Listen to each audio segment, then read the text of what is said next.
bahagi ng ating bansa at ito magdadala ng maaliwalas o mainit na panahon sa maraming lugar sa bansa. Nakakaapekto pa rin naman ang frontal system sa bahagi ng Batanes. Ngayong araw ay maraming lugar pa rin ang nasa danger level na heat index, kaya posibleng pumalo ang pinakamataas na heat index sa Dagupan City, Pangasinan na aabot sa 47 degrees Celsius. Posible namang pumalo sa 46 degrees Celsius sa may Pili, Camarines Sur at Verac, Catanduanes. Aabot naman sa 45 degrees Celsius sa may Rojas City, Capiz, Catarman, Northern Samar, Giwan, Eastern Samar at Butuan, Agusan del Norte.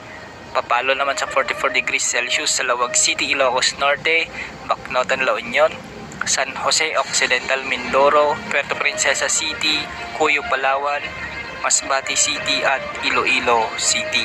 Sa mga oras na ito ay maraming lugar na ang nakararanas ng mga localized thunderstorms, kaya pinag-iingat po natin ang ating mga kababayan sa banta ng mga biglaang pagbaha at pagguho ng lupa.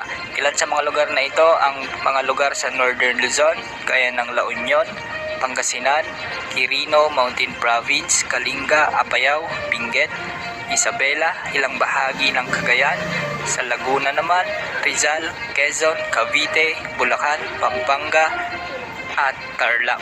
May mga pagulan din na inaasahan sa bahagi ng Mindoro provinces at posible rin ang mga pagulan sa Metro Manila.